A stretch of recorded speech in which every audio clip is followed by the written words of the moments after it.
اعوذ باللہ من الشیطان الرجیم، بسم اللہ الرحمن الرحیم۔ یہ سب پیغمبر ہیں جن میں سے ہم نے بعض کو بعض پر فضیلت دی ہے۔ ان میں سے بعض وہ ہیں جن سے خدا نے کلام کیا اور ان میں سے بعض کے درجے بلند کیے، اور ہم نے عیسیٰ بن مریم کو کئی معجزے دیے اور روح القدس کے ذریعہ سے ان کی تائید کی۔ اور اگر خدا جبراً چاہتا تو ان پیغمبروں کے بعد آنے والے لوگ اپنے پاس معجزے آ جانے کے بعد آپس میں نہ لڑتے، لیکن انہوں نے آپس میں اختلاف کیا، پھر ان میں سے کچھ ایمان لائے اور بعض نے کفر اختیار کیا۔ اور اگر خدا جبراً چاہتا تو یہ لوگ آپس میں نہ لڑتے، مگر خدا جو چاہتا ہے وہی کرتا ہے۔ اے ایمان والو، جو کچھ ہم نے تمہیں رزق دیا ہے اس میں سے کچھ رائے خدا میں خرچ کرو، قبل اس کے کہ وہ دن یعنی قیامت آ جائے کہ جس میں نہ سودے بازی ہوگی، نہ دوستی کام آئے گی اور نہ ہی سفارش۔ اور جو کافر ہیں وہی دراصل ظالم ہیں۔ اللہ ہی وہ ذات ہے جس کے علاوہ کوئی الہ نہیں ہے،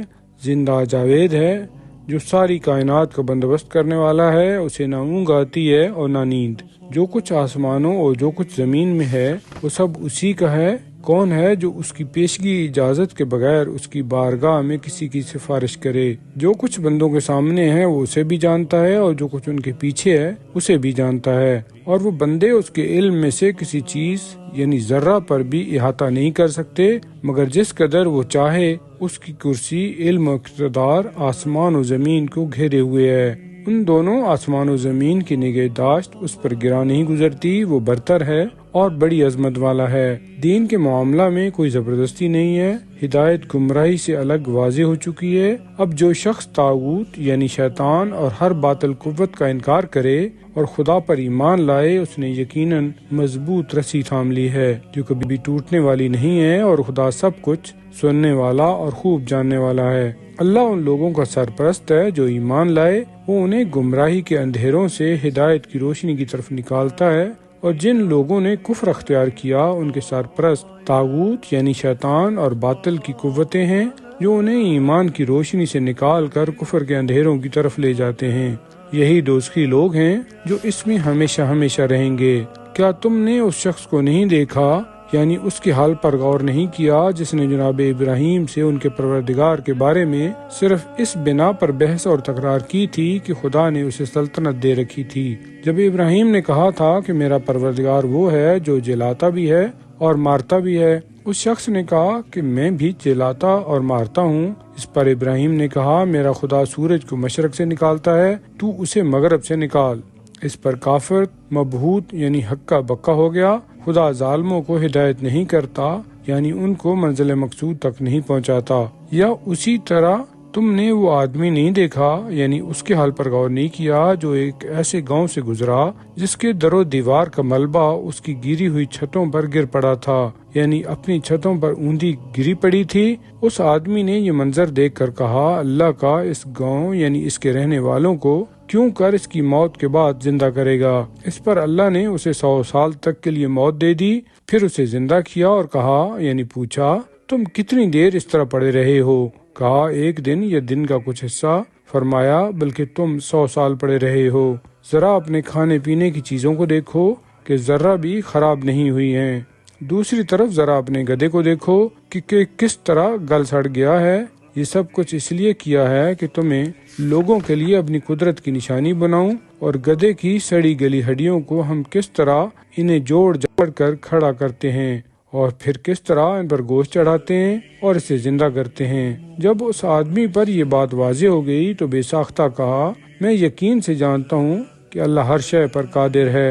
اے رسول وہ واقعہ یاد کرو جب ابراہیم نے کہا اے پروردگار مجھے دکھلا کہ تو مردوں کو کیوں کر زندہ کرتا ہے۔ خدا نے فرمایا کیا تمہارا اس پر ایمان نہیں ہے؟ کہا کیوں نہیں، مگر چاہتا ہوں کہ آنکھوں سے دیکھوں تاکہ دل کو اطمینان ہو جائے۔ فرمایا 4 پرندے لو اور انہیں اپنے پاس اکٹھا کرو اور اپنے سے مانوس بناؤ، پھر انہیں ٹکڑے ٹکڑے کر کے ہر پہاڑ پر ایک ٹکڑا رکھ دو، پھر انہیں آواز دو تو وہ دوڑتے ہوئے تمہارے پاس آئیں گے، اور خوب جان لو کہ خدا زبردست اور حکمت والا ہے۔ جو لوگ خدا کی راہ میں اپنے مال خرچ کرتے ہیں ان کی مثال اس ایک دانے کی مثل ہے جس نے اپنے بوئے جانے کے بعد 7 بالیاں اگائیں اور ہر بالی میں 100 دانے ہیں، اور خدا جس کے لیے چاہتا ہے اور بڑھا دیتا ہے۔ خدا بڑی وسعت والا ہے اور بڑا جاننے والا ہے۔ جو لوگ رائے خدا میں اپنے مال خرچ کرتے ہیں اور خرچ کرنے کے بعد نہ احسان جتاتے ہیں اور نہ ایذا پہنچاتے ہیں، ان کا اجر و ثواب ان کے پروردگار کے یہاں ہے،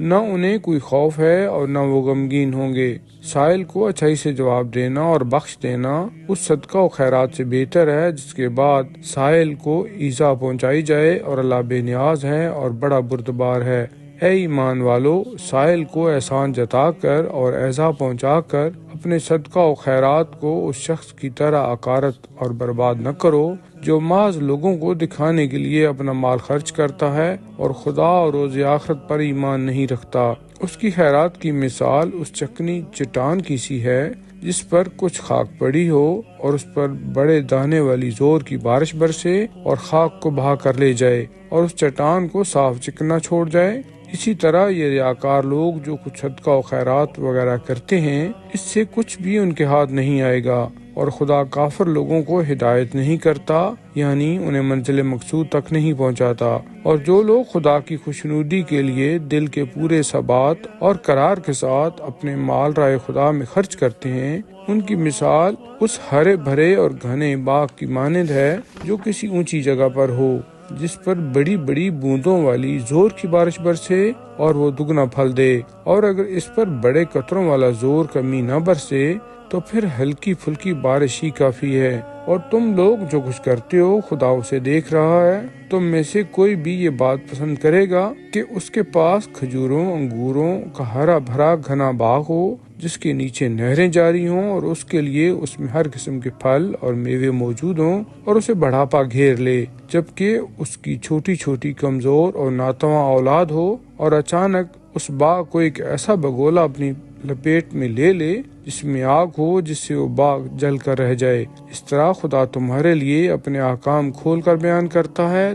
تاکہ تم غور و فکر کرو۔ اے ایمان والو، اپنی کمائی میں سے پاک اور پاکیزہ چیزوں سے اور ان چیزوں سے جو ہم نے زمین سے تمہارے لیے برآمد کی ہیں خدا کی راہ میں خرچ کرو، اور اس میں سے بری اور خراب چیز کے خیرات کرنے کا ارادہ بھی نہ کرو، جبکہ خود تم ایسی چیز کے لینے پر خوشی سے آمادہ نہیں ہو، مگر یہ ایک مروت کی وجہ سے چشم پوشی سے کام لو، اور خوب جان لو کہ خدا بے نیاز ہے اور حمد و ستائش کے قابل ہے۔ شیطان تمہیں مفلسی اور تنگ دستی سے ڈراتا ہے اور بے حیائی اور غلط کاری کا تم کو حکم دیتا ہے، اور اللہ تم سے اپنی بخشش اور اپنے فضل و کرم کا وعدہ کرتا ہے۔ خدا بڑی وسعت والا اور بڑا جاننے والا ہے، جسے وہ چاہتا ہے حکمت اور دانائی عطا فرماتا ہے، اور جس سے من جانب اللہ حکمت عطا ہوئی، بے شک اسے در حقیقت خیر کثیر یعنی بڑی دولت مل گئی۔ عقل مندوں کے سوا کوئی نصیحت قبول نہیں کرتا، اور تم جو کچھ بھی خرچ کرتے ہو یا منت مانتے ہو تو یقیناً اللہ اسے جانتا ہے،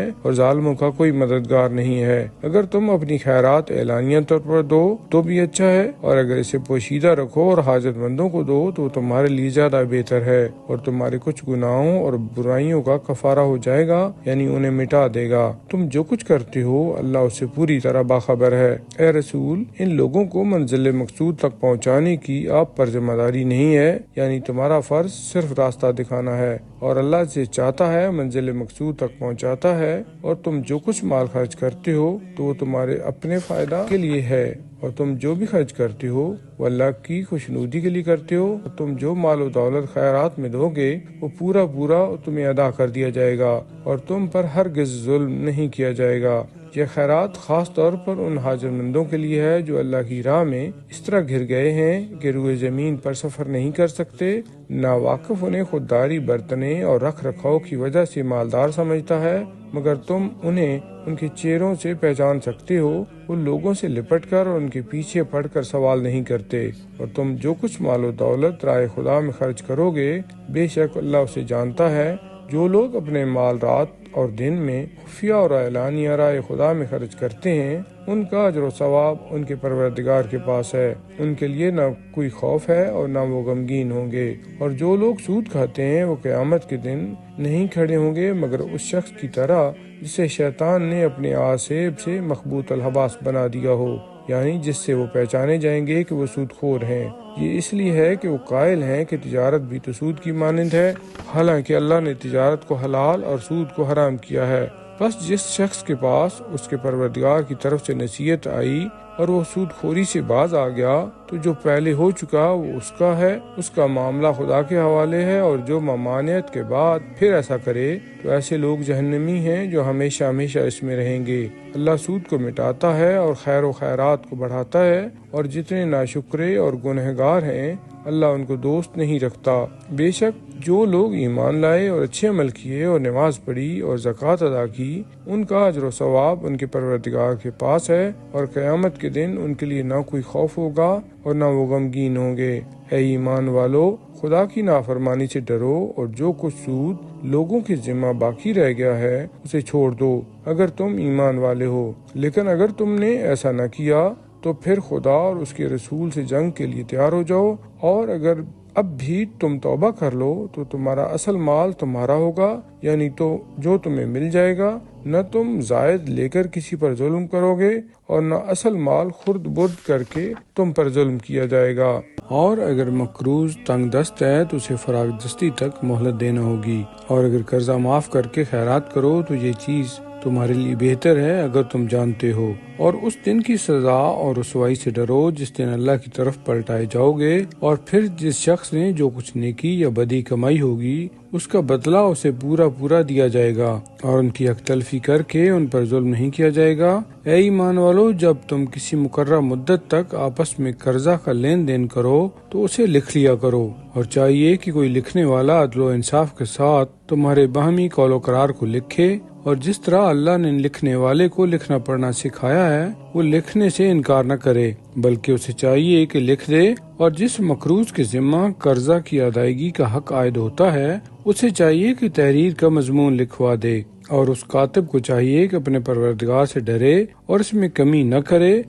اور اگر وہ شخص مقروض جس پر حق عائد ہو رہا ہے کم عقل ہو یا کمزور اور معذور ہو یا خود نہ لکھا سکتا ہو تو پھر اس کا سرپرست، وکیل یا ولی عدل و انصاف سے تمسک کا مضمون لکھوائے، اور اپنے پسند کے آدمیوں میں سے 2 گواہوں کی گواہی کرا لو۔ اگر 2 مرد نہ ہوں تو 1 مرد اور 2 عورتیں گواہ بنا لو جنہیں، تاکہ اگر ان میں سے کوئی ایک بھولے تو دوسری اسے یاد دلائے، اور جب گواہوں کو گواہی کے لیے بلایا جائے تو انکار نہ کریں، اور معاملہ چھوٹا ہو یا بڑا جس کی میعاد مقرر ہے اس کے لکھنے میں سہل انگیزی نہ کرو۔ یہ لکھا پڑھی اللہ کے نزدیک زیادہ منصفانہ کارروائی ہے، اور گواہی کے لیے تو زیادہ مضبوطی ہے، اور اس طرح زیادہ امکان ہے کہ تم شک و شبہ میں نہ پڑو، مگر جب نقدہ نقد خرید و فروخت ہو کہ جو تم آپس میں ہاتھوں ہاتھ کرتے ہو تو اس صورت میں کوئی مذائقہ نہیں ہے کہ اسے نہ لکھو، اور جب اس طرح خرید و فروخت کرو تو گواہ کر لیا کرو،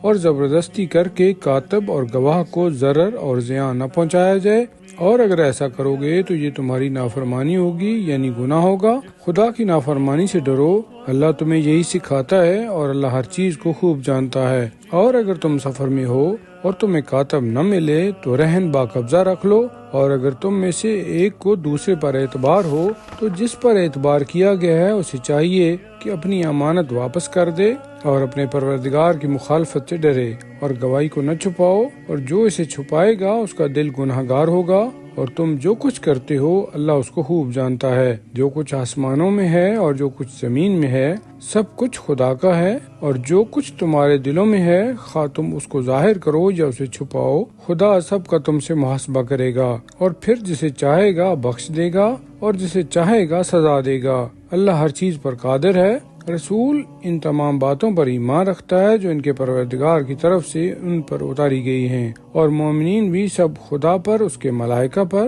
اس کی کتابوں پر اور اس کے رسولوں پر ایمان رکھتے ہیں۔ وہ کہتے ہیں کہ ہم خدا کے رسولوں میں تفریق نہیں کرتے، اور کہتے ہیں کہ ہم نے فرمان الہی سنا اور اس کی اطاعت کی۔ پروردگار، ہمیں تیری مغفرت درکار ہے اور تیری ہی طرف پلٹ کر آنا ہے۔ خدا کسی کو اس کی وسعت سے زیادہ تکلیف نہیں دیتا، وہ جو نیکی کرے گا اس کا نفع اس کو ہوگا، اور جو برائی کرے گا اس کا نقصان بھی اسی کو ہوگا۔ پروردگار، اگر ہم بھول جائیں یا چوک جائیں تو ہماری گرفت نہ کر۔ پروردگار، ہم پر ویسا بوجھ نہ ڈال جیسا ہم سے پہلے لوگوں پر ڈالا تھا۔ پروردگار، ہم پر وہ بار نہ ڈال جس کے اٹھانے کی ہمیں طاقت نہیں ہے، اور ہمیں ہمارے قصور معاف کر، اور ہمیں ہمارے گناہ بخش دے اور ہم پر رحم فرما، تو ہمارا مالک اور سرپرست اعلیٰ ہے، کافروں کے مقابلہ میں تو ہی ہماری مدد فرما۔ شروع کرتا ہوں اللہ کے نام سے جو بڑا مہربان نہایت رحم والا ہے۔ الف لام میم، اللہ ہی کی ذات ہے، اس کے علاوہ کوئی الہ نہیں ہے، زندہ جاوید ہے جو ساری کائنات کا بندوبست کرنے والا ہے۔ اسی نے آپ پر حق کے ساتھ وہ کتاب اتاری ہے جو اس سے پہلے موجود آسمانی کتابوں کی تصدیق کرتی ہے، اور اسی نے اس سے پہلے لوگوں کی ہدایت کے لیے تورات اور انجیل نازل کی اور حق و باطل کا فیصلہ کن کلام نازل کیا۔ بلا شبہ جو لوگ آیات الہی کا انکار کرتے ہیں ان کے لیے بڑا سخت عذاب ہے۔ خدا زبردست ہے اور برائی کا بدلہ لینے والا ہے۔ بے شک خدا پر کوئی چیز پوشیدہ نہیں ہے، زمین میں اور نہ آسمان میں۔ وہ خدا وہی ہے جو ماں کے پیٹ میں جس طرح چاہتا ہے تمہاری صورتیں بناتا ہے، اس کے سوا کوئی الہ نہیں ہے۔ وہ زبردست اور بڑی حکمت والا ہے۔ وہ وہی ہے جس نے آپ پر ایسی کتاب نازل کی جس میں کچھ آیتیں تو محکم ہیں جو کتاب کی اصل اور بنیاد ہیں، اور کچھ متشابہ ہیں۔ اب جن لوگوں کے دل میں کجی یعنی ٹیڑھ ہے تو وہ فتنہ برپا کرنے اور منمانی تعویلیں کرنے کی خاطر متشابہ آیتوں کے پیچھے پڑے رہتے ہیں، حالانکہ خدا اور ان لوگوں کے سوا جو علم میں مضبوط اور پختہ کار ہیں اور کوئی ان کی تعویل یعنی اصل معنی کو نہیں جانتا، جو کہتے ہیں کہ ہم اس کتاب پر ایمان لائے ہیں۔ یہ سب آیتیں ہمارے پروردگار کی طرف سے ہیں اور نصیحت کا اثر صرف عقل والے ہی لیتے ہیں۔ جو دعا کرتے ہیں اے ہمارے پروردگار ہمیں سیدھے راستے پر لگانے کے بعد ہمارے دلوں کو ٹیڑھا نہ ہونے دے اور ہمیں اپنی جناب سے رحمت عطا فرما، یقیناً تو بڑا عطا کرنے والا ہے۔ اے ہمارے پروردگار بے شک تو ایک دن سب لوگوں کو جمع کرنے والا ہے جس کے آنے میں کوئی شک نہیں ہے۔ بلا شبہ خدا کبھی وعدہ خلافی نہیں کرتا۔ بے شک جن لوگوں نے کفر اختیار کیا اللہ کے یہاں ان کے مال اور اولاد ہرگز ان کو کوئی فائدہ نہیں پہنچا سکتے، اور یہی لوگ جہنم کا ایندھن ہیں۔ ان کا حال یعنی معاملہ بھی وہی ہے کہ جو فرعونی گروہ اور اس سے پہلے لوگوں کا تھا کہ انہوں نے ہماری نشانیوں کو جھٹلایا تو اللہ نے ان کے گناہوں کی پاداش میں ان کو گرفت میں لے لیا، اور اللہ سخت سزا دینے والا ہے۔ اے رسول کافروں سے کہہ دو کہ عنقریب تم اہل اسلام کے مقابلہ میں مغلوب ہوگے اور جہنم کی طرف معشور ہوگے، اور وہ کیا بری آرام گاہ ہے تمہارے لیے۔ ان دو گروہوں کے حالات میں جن کی میدان بدر میں مڈ بھیڑ ہوئی تھی صداقت رسول کی ایک بڑی نشانی یعنی معجزہ موجود ہے۔ ایک گروہ خدا کی راہ میں جنگ کر رہا تھا اور دوسرا گروہ کافر تھا۔ وہ کفار ان مسلمانوں کو اپنی آنکھوں سے دو گنا دیکھ رہے تھے، اور اللہ اپنی مدد سے جس کی چاہتا ہے تائید اور تقویت کرتا ہے۔ بے شک اس واقعہ میں بڑی عبرت اور نصیحت ہے نگاہ عبرت رکھنے والوں کے لیے۔ لوگوں کے لیے خوشنما بنا دی گئی ہے عورتوں، بیٹوں اور ڈھیروں، سونے اور چاندی پر مشتمل مال کی محبت اور عمدہ گھوڑے، چوپائے اور کھیتی باڑی۔ یہ سب چیزیں دنیاوی زندگی کا اثاثہ اور متاع ہیں، جبکہ آخرت کا اچھا ٹھکانہ اور بہترین انجام خدا کے یہاں ہے۔ اے رسول کہو کیا میں تمہیں ان سب سے بہتر چیز بتاؤں؟ جن لوگوں نے پرہیزگاری اختیار کی ان کے لیے ان کے پروردگار کے یہاں ایسے بہشت ہیں جن کے نیچے نہریں جاری ہیں، اور وہ ان میں ہمیشہ رہیں گے۔ ان کے علاوہ پاک و پاکیزہ بیویاں ہیں، اور سب سے بڑی نعمت خدا کی خوشنودی ہے، اور خدا اپنے بندوں کو خوب دیکھ رہا ہے۔ ان متقیوں کی صفت یہ ہے، کہتے ہیں دعا کرتے ہیں ہمارے پروردگار بے شک ہم ایمان لائے ہیں، تو ہمارے گناہوں کو بخش دے اور ہمیں آتش دوزخ کے عذاب سے بچا۔ یہ لوگ صبر کرنے والے ہیں، قول و فعل میں سچ بولنے والے، اطاعت کرنے والے، راہ خدا میں خیرات کرنے والے، اور سحر کے وقت طلب مغفرت کرنے والے ہیں۔ خود اللہ، اس کے ملائکہ اور صاحبان علم گواہ ہیں کہ اس کے سوا کوئی خدا نہیں ہے، اور وہ عدل و انصاف کے ساتھ قائم اور برقرار ہے۔ اس کے سوا کوئی خدا نہیں ہے جو زبردست حکمت والا دانا ہے۔ بے شک خدا کے نزدیک سچا دین صرف اسلام ہے، اور اہل کتاب نے دین حق میں اختلاف نہیں کیا مگر اپنے پاس علم آ جانے اور اصل حقیقت معلوم ہو جانے کے بعد، محض آپس کی شرارت اور ضد اور ناحق خوشی کی بنا پر۔ اور جو بھی آیات الہی کا انکار کرے گا تو یقیناً خدا بہت جلد حساب لینے والا ہے۔ بس اگر یہ لوگ آپ سے خواہ مخواہ حجت بازی کریں تو کہہ دو کہ میں نے اور میری پیروی کرنے والوں نے تو اپنا سر خدا کے سامنے جھکا دیا ہے، یعنی اپنے کو اس کے سپرد کر دیا ہے۔ اور اہل کتاب اور جو کسی کتاب کے پڑھنے والے نہیں ہیں سے کہو کیا تم بھی اسلام لائے ہو؟ بس اگر انہوں نے اسلام کا اقرار کر لیا تو گویا ہدایت پا گئے، اور اگر اس سے منہ موڑا تو آپ کا فرض تو صرف پہنچا بتا دینا ہے، یعنی منوانا نہیں ہے، اور اللہ اپنے بندوں کو خوب دیکھنے اور پہچاننے والا ہے۔ جو لوگ اللہ کی آیات کا انکار کرتے ہیں اور پیغمبروں کو ناحق قتل کرتے ہیں اور ایسے لوگوں کو بھی قتل کرتے ہیں جو عدل و انصاف کا حکم دیتے ہیں، انہیں دردناک عذاب کی مژدہ سناؤ۔ یہ وہ بد نصیب ہیں جن کے اعمال دنیا اور آخرت میں عکارت اور برباد ہو گئے اور ان کے لیے کوئی مددگار نہیں ہے۔ کیا تم نے ان علماء یہود کو نہیں دیکھا جن کو کتاب تورات کے علم سے تھوڑا سا حصہ ملا ہے، جب انہیں کتاب خدا کی طرف بلایا جاتا ہے تاکہ ان کے درمیان فیصلہ کرے، اس پر ان کا ایک گروہ پیٹھ پھیر لیتا ہے، درآں حالانکہ وہ روگردانی کرنے والے ہوتے ہیں۔ یہ انداز اس لیے ہے کہ وہ اس بات کے قائل ہیں کہ گنتی کے چند دنوں کے سوا ہمیں آتش جہنم چھوئے گی بھی نہیں۔ یہ لوگ جو افطرا پردازیاں کرتے رہتے ہیں، انہوں نے ان کو دین کے بارے میں دھوکہ دیا ہے۔ اس وقت ان کی کیا حالت ہوگی جب ہم ان کو ایک دن یعنی بروز قیامت اکٹھا کریں گے جس کے آنے میں کوئی شک و شبہ نہیں ہے، اور ہر شخص کو جو کچھ اس نے کمایا ہوگا اس کا پورا پورا بدلہ دیا جائے گا اور ان پر کوئی ظلم نہیں کیا جائے گا۔ رسول کہو، اے خدا تمام جہان کے مالک، تو جسے چاہتا ہے حکومت دیتا ہے اور جسے چاہتا ہے حکومت چھین لیتا ہے، تو جسے چاہتا ہے عزت دیتا ہے اور جسے چاہتا ہے ذلیل کرتا ہے، ہر قسم کی بھلائی تیرے قبضہ میں ہے، بے شک تو ہر چیز پر قادر ہے۔ تو ہی رات کو بڑھا کر دن میں اور دن کو بڑھا کر رات میں داخل کرتا ہے، اور تو جاندار کو بے جان اور بے جان کو جاندار سے نکالتا ہے،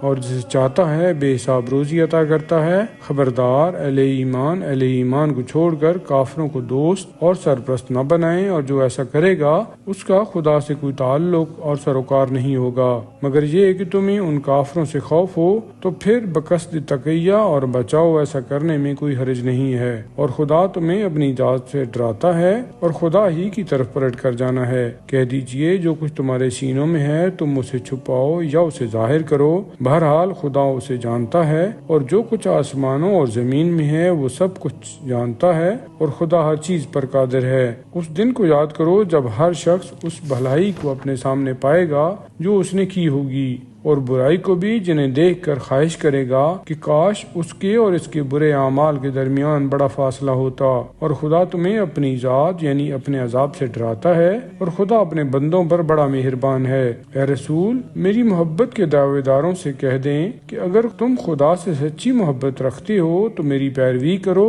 خدا بھی تم سے محبت کرے گا اور تمہارے گناہوں کو بخش دے گا، اور اللہ بڑا بخشنے والا مہربان ہے۔ کہہ دیں خدا اور رسول کی اطاعت اور فرما برداری کرو، اور اگر روگردانی کریں تو بے شک خدا کافروں یعنی نافرمانوں کو دوست نہیں رکھتا۔ بے شک اللہ نے آدم، نوح، خاندان ابراہیم اور خاندان عمران کو سارے جہانوں سے منتخب کیا ہے، جو ایک نسل ہے جن کے بعض سے ہیں، یعنی یہ اولاد ہے ایک دوسرے کی، اور خدا بڑا سننے والا بڑا جاننے والا ہے۔ اس وقت کو یاد کرو جب عمران کی بیوی نے کہا، اے میرے پروردگار، جو بچہ میرے پیٹ میں ہے اسے میں دنیا کے کاموں سے آزاد کر کے بیت المقدس کی جاروب کشی اور تیری عبادت کے لیے تیری بارگاہ میں نظر کرتی ہوں، تو میری نظر قبول فرما، بے شک تو بڑا سننے والا بڑا جاننے والا ہے۔ پھر جب اس کے یہاں وہ بچی پیدا ہوئی تو اس نے کہا، اے میرے پروردگار، میرے ہاں تو لڑکی پیدا ہوئی ہے، یعنی میں تو یہ لڑکی جنی ہوں، حالانکہ خدا خود خوب جانتا ہے کہ وہ کیا جنی ہے، اور وہ جانتا ہے کہ لڑکا لڑکی یکساں نہیں ہوتے، اور میں نے اس کا نام مریم رکھا ہے، اور میں اسے اور اس کی اولاد کو شیطان رجیم کے شر سے بچنے کے لیے تیری پناہ میں دیتی ہوں۔ تو اس کے پروردگار نے اس لڑکی یعنی حضرت مریم کو احسن طریقہ سے قبول فرما لیا اور اچھی طرح سے اس کی نشو و نما کا انتظام کیا، یعنی جناب زکریا کو اس کا کفیل اور سرپرست بنایا۔ جب بھی زکریا محراب عبادت میں اس مریم کے پاس آتے تھے تو اس کے پاس کھانے کی کوئی چیز موجود پاتے اور پوچھتے، اے مریم، یہ تمہارے پاس کہاں سے آیا ہے؟ وہ جواب دیتی، یہ خدا کے یہاں سے آیا ہے، بے شک خدا جسے چاہتا ہے بے حساب رزق عطا فرماتا ہے۔ اس موقع پر زکریا نے اپنے پروردگار سے دعا کی اور عرض کیا، اے میرے پروردگار، مجھے اپنی طرف سے پاک و پاکیزہ اولاد عطا فرما، بے شک تو ہر ایک کی دعا کا سننے والا ہے۔ تو فرشتوں نے انہیں اس حالت میں آواز دی جبکہ وہ محراب میں کھڑے ہوئے نماز پڑھ رہے تھے کہ خدا آپ کو یحییٰ کی بشارت دیتا ہے جو اللہ کے ایک کلمہ یعنی عیسیٰ علیہ السلام کی تصدیق کرنے والا ہوگا،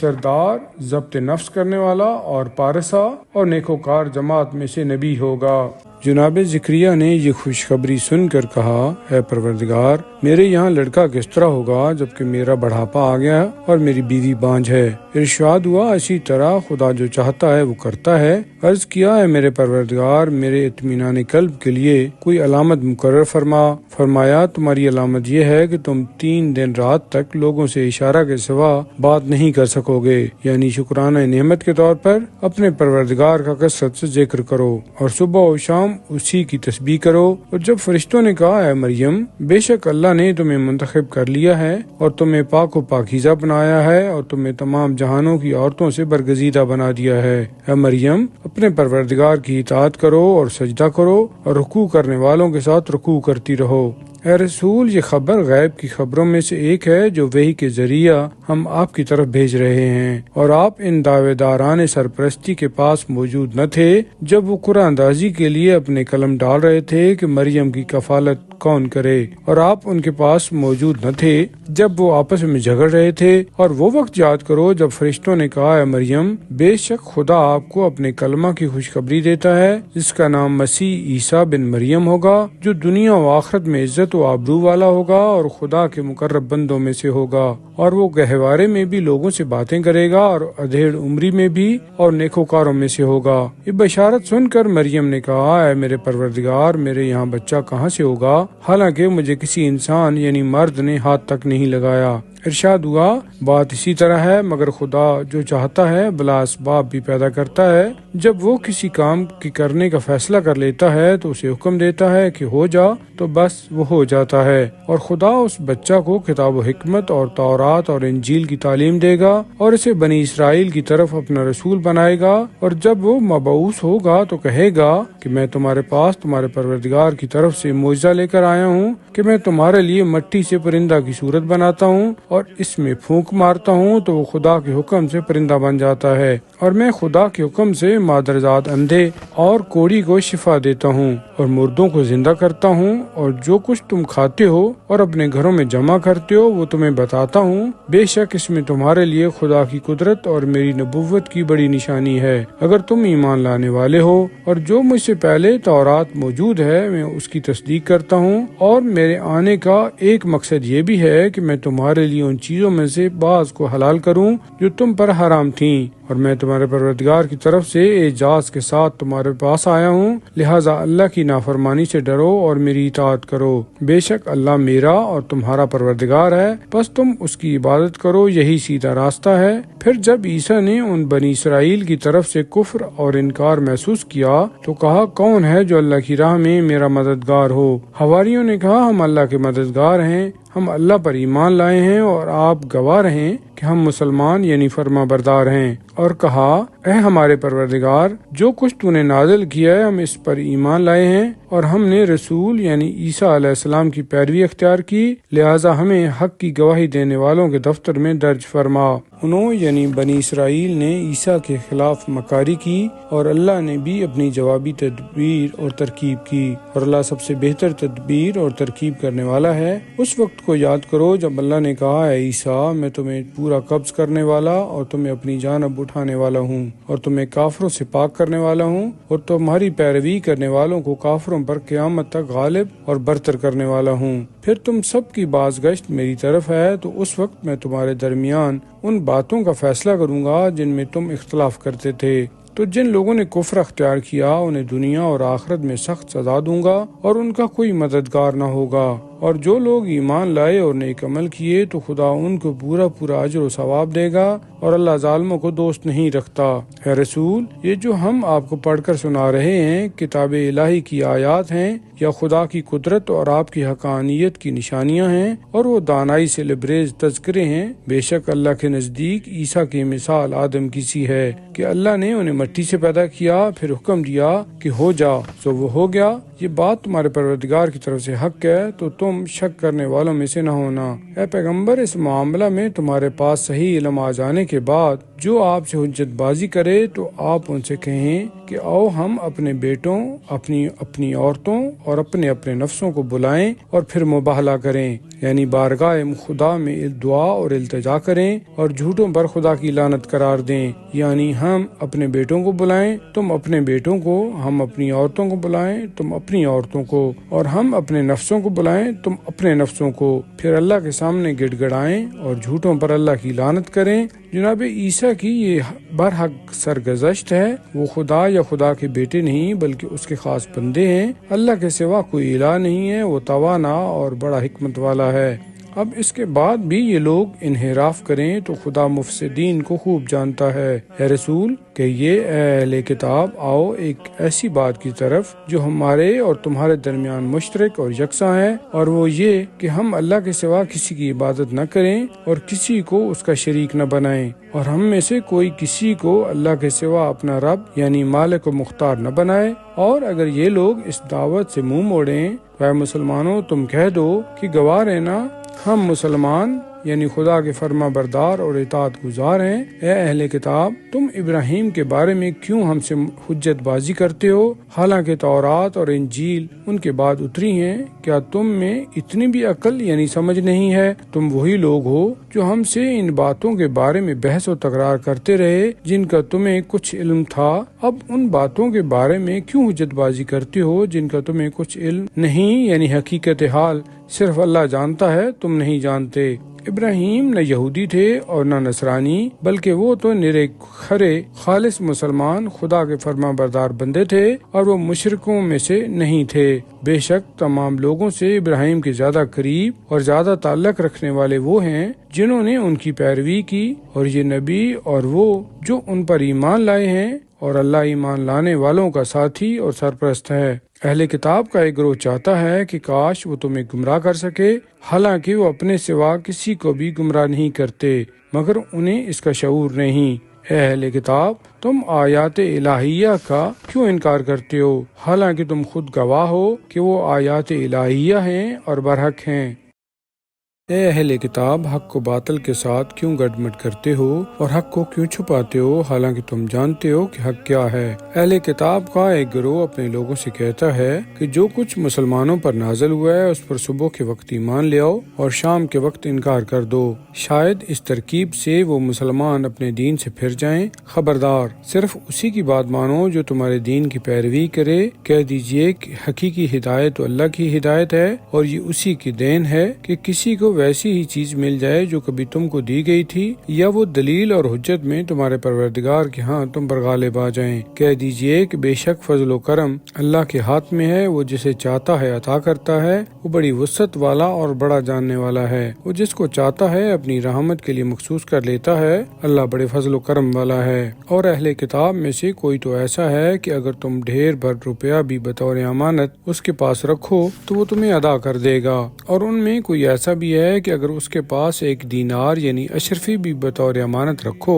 تو جب تک تم اس کے سر پر کھڑے نہ رہو وہ تمہیں واپس نہیں کرے گا۔ یہ بد معاملگی اس وجہ سے ہے کہ ان کا قول ہے کہ ہم پر امیوں یعنی ان پڑھ عربوں جو کہ اہل کتاب نہیں کے بارے میں کوئی پابندی نہیں، اور وہ جان بوجھ کر اللہ پر جھوٹ بانٹتے ہیں۔ ہاں جو شخص اپنے عہد و پیمان کو پورا کرے اور پرہیزگاری اختیار کرے تو بے شک خدا پرہیزگاروں سے محبت کرتا ہے۔ جو لوگ اللہ سے کیے گئے عہد و پیمان اور قسم اقسام کو تھوڑی سی قیمت پر بیچ دیتے ہیں ان کا آخرت میں کوئی حصہ نہیں ہے۔ خدا قیامت کے دن نہ ان سے بات کرے گا اور نہ ان کی طرف نظر رحمت کرے گا اور نہ ان کو گناہوں کی کثافت سے پاک کرے گا، اور ان کے لیے دردناک عذاب ہے۔ بے شک ان اہل کتاب سے ایک گروہ ایسا بھی ہے جو اپنی زبانوں کو کتاب یعنی تورات وغیرہ کے پڑھنے میں مروڑتا ہے اور کچھ کا کچھ پڑھتا ہے، تاکہ تم یہ سمجھو کہ یہ توڑ مروڑ بھی کتاب خدا میں سے ہے، حالانکہ وہ کتاب میں سے نہیں ہے، اور کہتا ہے کہ وہ خدا کی طرف سے آیا ہے،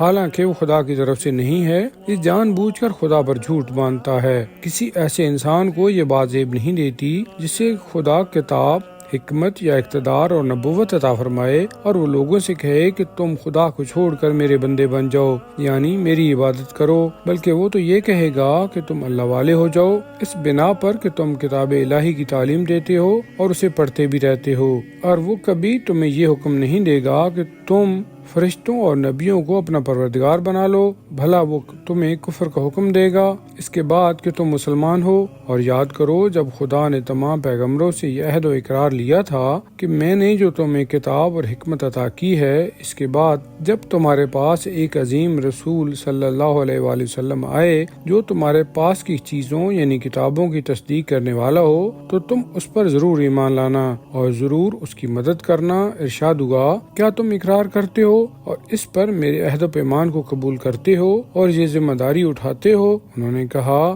ہاں ہم نے اقرار کیا۔ ارشاد ہوا، تم سب گواہ رہنا اور میں بھی تمہارے ساتھ گواہوں میں سے ہوں۔ جو کوئی بھی اس عہد سے منہ پھیرے گا تو ایسے ہی لوگ فاسق یعنی نافرمان ہیں۔ کیا وہ اللہ کے دین اسلام کے سوا کسی اور دین کو تلاش کرتے ہیں؟ حالانکہ جو آسمانوں میں ہے یا زمین میں سب خوشی سے یا ناخوشی سے یعنی چار و ناچار اسی کی بارگاہ میں سر تسلیم خم کیے ہوئے ہیں اور بالآخر سب اسی کی طرف لوٹائے جائیں گے۔ رسول کہہ دیجئے کہ ہم اللہ پر ایمان لائے اور اس پر بھی جو ہم پر اتارا اور جو ابراہیم، اسماعیل، اسحاق، یعقوب اور اسباط پر اتارا گیا، اور اس پر بھی جو کچھ موسیٰ و عیسیٰ اور دوسرے پیغمبروں کو جو کچھ ان کے پروردگار کی طرف سے عطا ہوا۔ ہم بحیثیت نبی ہونے کے ان کے درمیان تفریق نہیں کرتے اور ہم اسی خدا یکتا کے مسلمان یعنی اطاعت گزار بندے ہیں۔ اور جو شخص اسلام کے علاوہ کوئی بھی دین اختیار کرے گا تو اس کا دین ہرگز قبول نہ کیا جائے گا اور وہ آخرت میں خسارہ پانے والوں میں سے ہوگا۔ بھلا خدا ان لوگوں کو کیوں کر ہدایت دے گا یعنی منزل مقصود تک پہنچائے گا جو ایمان لانے کے بعد پھر کافر ہو گئے،